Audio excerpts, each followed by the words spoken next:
হ্রস্বই দীর্ঘই।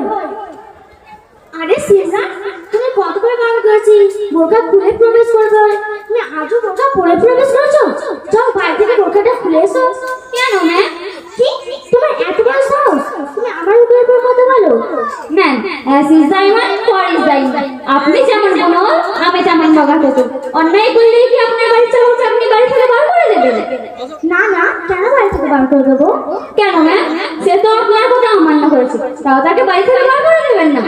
না না না, সে আমার কাছে 2 কেজি চাল এনেছে, 1 কেজি ডাল এনেছে, বাকি 10 টাকা সে কি করবে তার ব্যক্তিগত ব্যাপার। ম্যাম, আপনার চাল আপনার কথা অনুযায়ী 2 কেজি চাল এনেছে, 1 কেজি ডাল এনেছে, বাকি 10 টাকা সে কি করবে তার ব্যক্তিগত ব্যাপার হলে আমি স্কুলের নিয়ম অনুযায়ী ইউনিফর্ম পরে আছে, নীল জামা, সাদা পায়জামা, সাদা ওড়না, বাকি বোরকা পরবো না পরবো সেটা আমার ব্যক্তিগত ব্যাপার। তা তো ঠিক, তবে ম্যাম অনেক ভালো জায়গা লেখা আছে দেখবেন জুতো খুলে প্রবেশ করুন, কিন্তু এমন কোনো জায়গা লেখা নেই বোরকা আর টুপি খুলে প্রবেশ করুন, কারণ বোরকা আর জুতোর মধ্যে ততটা পার্থক্য যতটা আরাধনা তুলনার মধ্যে, আর টুপি আর জুতোর মধ্যে ততটা পার্থক্য যতটা আসমান আর জমিনের মধ্যে। কি তোমার এত বড় সাহস, তুমি আমার উপর কথা বলো? ম্যাম, অ্যাজ ইজ দ্য ইমান ফর ইজ দ্য ইমান। আপনি যেমন বলুন আমি তেমন লাগা থাকুন, অন্যায়ের প্রতিবাদ করার সবার অধিকার আছে। স্কুলের নিয়ম অনুযায়ী জুতোর কথাও লেখা নেই, বোরকার কথাও লেখা নেই। জুতো পরে প্রবেশ করলে কিছু বলেন না, আর বোরকা পরে প্রবেশ করলে পাগলা কুত্তার মতো ঘেউ ঘেউ করেন কেন? আমার তো মনে হয় যারা এই বোরকা বিষয়ে কথা বলে তারা মারাত্মক ভুল করে। পৃথিবীতে এক শ্রেণীর মানুষ আছে যারা বোরকাকে ঘৃণা করে। ম্যাম, বিড়াল কি চাই মাছের হাড়ি ঢাকা থাক, আর টিউবগুলোর টায়ার ভিতরে থাকে কেন জানেন? সেগুলো অত্যন্ত নরম হয়, টিউবগুলো যদি না টায়ার ভিতরে থাকে গন্ধ পেশার পর্যন্ত পৌঁছতে চায় না। আর নারী ললিত যদি না নিজের শরীরকে পড়তে পারে তাহলে তারা জান্নাতে প্রবেশ করতে পারবে না। আরে সিমরান, আমি তোমার যত দেখছি আমি তো অবাক হয়ে যাচ্ছি। আমি স্কুলে আসার সময় মেকআপ করে আসি, রাস্তার ছেলেগুলো আমাদেরকে ড্যাব ড্যাব করে থাকা, আর তোমার মনে যদি বোরকা পরে থাকি আমাদেরকে কেউ ফিরে থাকা। ম্যাম, এই বেগুনি পড়া শরীরে মেকআপ করলে তো চকচক করবে। আপনি মেকআপ করেছেন, আপনিই বলুন সাদার দাম যদি এত বেশি হতো আপেল বেদানা নাশপাতির চেয়ে মূলোর দামই বেশি হতো। এখন আপনিই বলুন আপেল বেদানা নাশপাতি খাবেন না মূলো খাবেন? না না, মূলো দেখতে সাদা হলেও মূলোর ভেতর থেকে না আস্তে আস্তে গন্ধ আমার একদম ভালো লাগে না।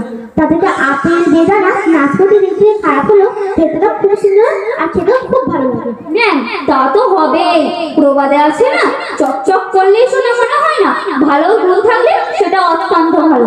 আমাদের প্রথম আজান দেওয়ালা ছিলেন বেলাল রাদিয়াল্লাহু, তিনি ছিলেন অত্যন্ত ভালো, তা বলে কি তার কোনো সম্মান ছিল না? আর যে কাবা শরীফের দিকে মুখ করে নামাজ পড়ি তার পর্দার রং হতো কালো, তা বলে কি তার কোনো সম্মান নেই? আর যে পবিত্র কুরআন শরীফ পড়ি তার অক্ষরগুলো হতো কালো, তা বলে কি তার কোনো সম্মান নেই? আরে সিমরান, তুমি তো ঠিক বলেছো। আমি স্কুলে আসতে আমার এই লম্বা লম্বা চুলগুলো যে খেলে আসি, আমি মনে মনে বলি আমার কত লম্বা লম্বা চুল, কানে দিয়েছি সোনার দুল, মাথায় দিয়েছি ফুল, আমাকে কত সুন্দর দেখতে। তারপর আমি বড় গোনা করে ফেললাম। বড় মানে মারাত্মক গোনা। আমাদের নবীজি সাল্লাল্লাহু আলাইহি ওয়াসাল্লাম বলেছেন, নারীরা আপনারা বাড়িতে অবস্থান করুন, জাহিলাতের যুগের মতো রূপ সুন্দর দেখো না। আর যারা নিজেকে অন্যের প্রতি বা অন্যকে নিজের প্রতি বা আকৃষ্ট করার জন্য খোলামেলা পোশাক পরে তারা জান্নাতে যাওয়া তো দূরের কথা জান্নাতের খুশবুও পাবে না।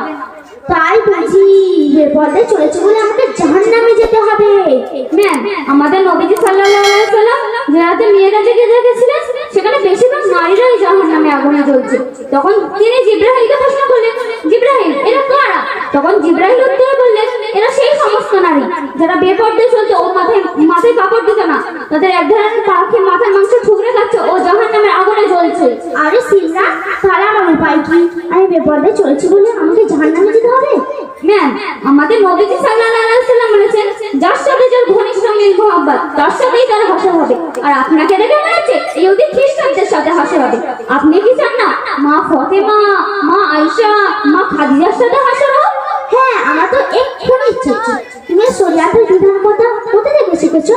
কেন ম্যাম, ছোট মোহনগড়িয়া উত্তর পাড়া জম্মা মসজিদের মুক্তব থেকে মাওলানা মুজাফফর সাহেবের কাছ থেকে শিখেছি। ওখানে খুব সুন্দর পড়ায়। আগামীকাল থেকে আমি কোরআন হাদিস জ্ঞান অর্জন করবো, আর বেপরদে চলবো না। এখন আসছি না।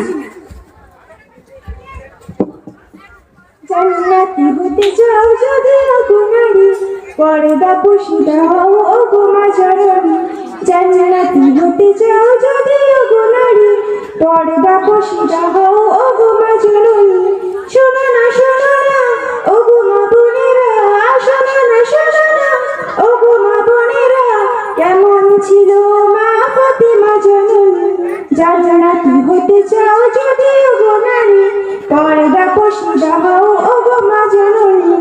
জান্নাতি রানী হলো কেমন করে, তালে দিয়ে পরে কাশি পড়তো গায়ে, জান্নাতি রানী হলো কেমন করে, তালে দিয়ে পরে কাশি পড়তো গায়ে।